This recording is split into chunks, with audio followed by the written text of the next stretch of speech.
안녕하십니까, 시청자 여러분. 한 주간 평안하셨는지요? 네, 안녕하십니까? 지금 군사 전문가들 사이에서 엄청난 소문이 하나 돌고 있습니다. 네, 맞습니다. 이게 만약 사실이라면 그 2년 넘게 이어진 러시아 우크라이나 전쟁의 흐름이 정말 단번에 뒤바뀔 수도 있는 뭐랄까 결정적 한방에 대한 이야기인데요. 그렇죠. 우크라이나 동부에서 러시아군이 최대 8만 명이나 거대한 함정에 빠졌다는 겁니다. 오늘 이 소문의 진실을 좀 파헤쳐보고 이게 우리에게 어떤 의미인지 깊이 들여다보겠습니다.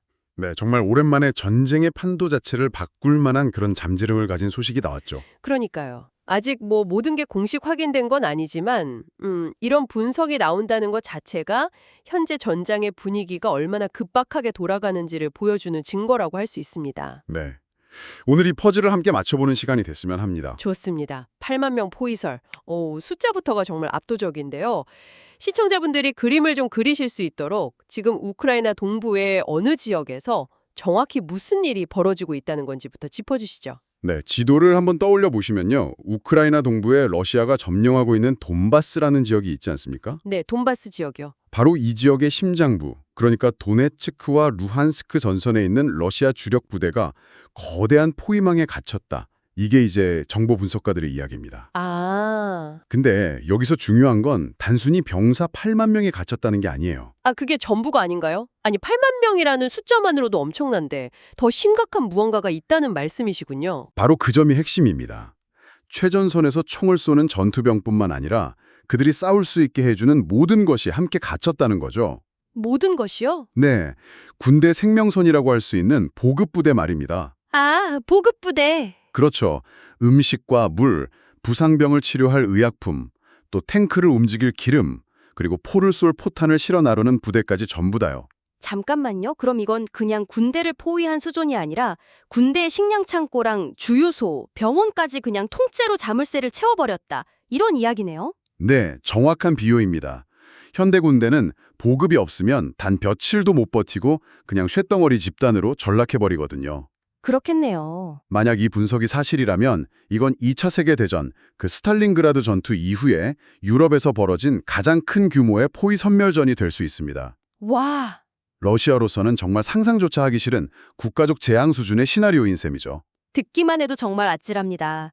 그런데 여기서 시청자분들이 가장 궁금해하실 점이 바로 이거 같습니다. 세계 2위 군사대국이라는 러시아가 어떻게 이렇게 속수무책으로 당할 수가 있었을까요? 이건 뭐 우크라이나의 작전이 정말 영화처럼 기가 막혔다고밖에 볼 수 없겠는데요? 맞습니다. 여기에는 러시아의 어떤 치명적인 오판, 그리고 우크라이나의 아주 치밀한 속임수가 완벽하게 맞물려 돌아갔습니다. 오판과 속임수. 네, 우선 러시아의 실수부터 보자면 지난 몇 달간 러시아 지휘부는 바흐무트라는 도시에 거의 모든 걸 쏟아부었어요. 사실 전략적으로는 그리 크지 않은 도시인데 말이죠. 바하무트, 저거 들어봤습니다. 거의 1년 내내 거기서 싸웠다고 하더군요. 왜 그렇게 작은 도시에 집착을 한 건가요? 혹시 뭐 정치적인 상징성 같은 것 때문이었을까요? 바로 그겁니다. 푸틴 대통령에게 우리가 이기고 있다는 상징적인 승전보가 너무가 절실했던 거죠. 하지만 그 상징 하나를 얻으려고 엄청난 대가를 치렀습니다. 군사 전문가들은 이걸 고기분색이라고 부르는데 말 그대로 자기 병사들을 끝없이 갈아 넣은 겁니다. 고기 분색이라니. 그런데 한 곳에 모든 걸 집중하면 어떤 일이 벌어질까요? 당연히 다른 곳이 텅 비게 되겠죠? 수비가 허술해질 수밖에 없고요. 정확합니다. 러시아가 바흐무트라는 한 점에 미쳐있는 동안 수백 킬로미터에 달하는 다른 전선은 아주 얇은 유리처럼 약해지고 있었던 겁니다. 그리고 우크라이나가 그 틈을 노렸군요. 바로 그 순간을 기다린 거죠. 전 세계의 언론과 전문가들이 모두 바흐무트나 남부 자포리자 대반격에만 주목하고 있을 때 우크라이나는 전혀 다른 곳에서 조용히 그리고 아주 무서운 비밀병기를 준비하고 있었죠. 비밀병기라면 혹시 서방에서 지원받은 그 신무기들을 말하는 건가요? 맞습니다. 독일의 레오파트 전차, 미국의 브래들리 장갑차처럼 러시아 구형 무기들을 압도하는 최신 장비로 무장한 정예 부대들을 아무도 모르게 집결시킨 겁니다. 러시아는 아마 낡은 장비를 든 예비군이 방어할 거라고 생각했을 텐데 막상 마주친 건 최신의 장비로 무장한 우크라이나의 A팀이었던 거죠. 판을 완전히 잘못 읽었군요. 그렇게 모은 힘으로 어떤 식으로 러시아의 허를 찔렀나요? 아주 고전적이면서도 가장 확실한 전술, 바로 집게발 작전을 사용했습니다. 집게발 작전이요? 네, 러시아군이 이렇게 불룩하게 튀어나온 지역이 있으면 그 가장 약한 부분인 북쪽과 남쪽 측면을 동시에 번개처럼 뚫고 들어간 겁니다. 양쪽에서 동시에요. 네, 목표는 단 하나였어요. 러시아군의 등 뒤로 돌아가서 보급로를 끊어버리는 것. 특히 P66 고속도로라고 불리는 핵심 보급 동맥을 차단한 게 결정타가 됐습니다. 보급로를 끊어서 완전히 고립시키겠다 이런 거군요. 그런데 여기서 정말 대담하고 영화 같은 작전이 하나 더 나옵니다. 또 있습니까? 우크라이나 특수부대가 밤을 틈타서 러시아군 후방 수십 킬로미터까지 깊숙이 침투했다는 분석이 있어요. 후방 수십 킬로미터요? 네, 그냥 보급로를 끊는 수준이 아니라 러시아군이 도망칠 수 있는 완전한 퇴로까지 완전히 틀어 막아버렸다는 겁니다. 잠깐만요. 그건 정말 위험한 작전 아닌가요? 적진 한가운데로 뛰어드는 거잖아요. 발각되면 그대로 전멸할 수도 있었을 텐데요. 엄청나게 위험한 도박이었죠. 하지만 성공한다면 전세를 뒤집을 수 있는 그야말로 하이리스크 하이리턴 작전이었습니다. 네. 아마 서방의 정밀한 정보 지원이 없었다면 불가능했을 겁니다. 결국 이 작정의 성공으로 앞뒤 양옆이 모두 막힌 거대한 돈바스 주머니가 만들어졌다는 게 현재 분석의 결론입니다. 와. 제가 보기에는 러시아 지휘부가 바흐무트 승리라는 작은 트로피에 눈이 멀어서 집 전체가 불타는 걸 놓친 전형적인 전술의 승리, 전략의 재앙 사례로 보입니다. 자, 그럼 이제 그 주머니 안에 갇힌 8만 명의 군인들 이야기로 넘어가 보죠. 보급이 끊긴 채 사방이 막힌 상황. 시계는 똑딱거리는데 이들의 운명은 어떻게 되는 겁니까? 그자말로 째깍거리는 시한폭탄 위에 올라앉은 신세죠. 당장 오늘 먹을 식량이 떨어지고 부상병들은 치료를 못해서 죽어갑니다. 아이고. 탱크와 장갑차는 기름이 없어서 움직이지 못하는 고철이 되고요. 무엇보다 러시아군의 가장 큰 힘은 압도적인 화력을 자랑하는 포병인데 쏠 포탄이 없으니 그냥 침묵하게 되는 겁니다. 화력 지원도 없이 그냥. 네, 알몸으로 적진에 남겨진 보병들의 공포는 상상하기 어렵습니다. 실제 그 안의 분위기는 어떤가요? 뭐 알려진 게 있습니까? 정보기관이 감청했다는 러시아군 무전 내용 하나가 상황을 아주 잘 보여주는데요. 네, 어떤 내용이죠? 한 러시아 대대 지휘관이 다급하게 외쳤다고 해요. 그들이 어디에나 있다. 사방의 적이다. 움직일 수가 없다. 제발 명령을 내려달라. 세상에. 하지만 이미 지휘체계는 마비됐고 누구도 제대로 된 답을 줄 수 없는 상황이었을 겁니다. 그 절규가 들리는 것 같죠? 그들이 어디에나 있다. 정말 끔찍한 말이네요. 이건 뭐 군인이 아니라 사냥감의 시점에서 하는 말처럼 들립니다. 그렇죠. 그럼 우크라이나는 이들을 바로 공격하나요? 아니면 다른 계획이 있을까요? 아마 서두르지 않을 겁니다. 굳이 아군 희생을 감수하면서 성급하게 공격할 이유가 없거든요. 아, 그렇군요. 오히려 포위망을 더 단단하게 굳히면서 안에 갇힌 러시아군이 굶주림과 공포 속에서 스스로 무너져 내리기를 기다리는 이른바 고사작전을 펼칠 가능성이 큽니다. 말려 죽이는 거네요. 네, 시간이 흐를수록 초조해지는 건 갇힌 쪽이니까요. 상황이 이렇다면 이제 모든 시선은 단 한 사람, 크렘린의 푸틴 대통령에게 쏠릴 수밖에 없겠네요. 그에게 남은 선택지가 있긴 한가요? 분석가들은 푸틴 앞에 세 가지의 끔찍한 선택지만이 놓여 있다고 말합니다. 세 가지나요? 첫째, 대규모 항복입니다. 8만 명의 군인이 무릎을 꿇고 투항하는 장면이 전 세계에 송출되는 거죠. 와, 이건 뭐 역사에 남을 굴욕이자 강한 러시아를 외치던 푸틴의 정치적 사망 선고나 다름없습니다. 그건 절대로 선택할 수 없겠군요. 그럼 두 번째는요? 둘째는 필사적인 구출 작전 또는 돌파 시도입니다. 하지만 이건 사실상 자살 공격에 가깝습니다. 자살 공격이요? 네, 우크라이나군은 이미 포위망 주변에 견고한 방어선을 구축하고 기관총과 대전차 미사일을 겨눈 채 기다리고 있을 겁니다. 그곳으로 병력을 밀어넣는 건 대학살을 자초하는 일이죠. 그럼 마지막 선택지는 뭔가요? 그 자리에서 외부 지원 없이 버티기입니다. 하지만 이건 결국 굶주림과 추위, 계속되는 폭격 속에서 서서히 모두가 죽어가는 가장 비참한 길입니다. 와... 일부 전문가들은 이걸 21세기판 스탈린그라드의 재현이라고 부르고 있습니다. 항복하면 굴욕, 돌파하면 학살, 버티면 전멸이라니. 그야말로 체스에서 체크메이트를 당한 상황이네요. 어떤 수를 둬도 끝장이라는 거니까요. 바로 그겁니다. 제 개인적인 생각으로는 푸틴은 이 군사적 재앙을 정치적으로 어떻게 수습할지에만 골몰하고 있을 겁니다. 아... 강한 지도자 이미지에 회복 불가능한 타격을 입었으니까요. 아마 이번 실패의 책임을 뒤집어 씌울 국방부 장관이나 총참모장 같은 거물급 희생양을 찾기 위해 칼을 갈고 있을 가능성이 매우 높다고 봅니다. 이런 거대한 사건이 단지 두 나라만의 문제로 끝나지는 않겠죠. 이 포위망의 나비 효과가 전 세계로 퍼져나갈 텐데요.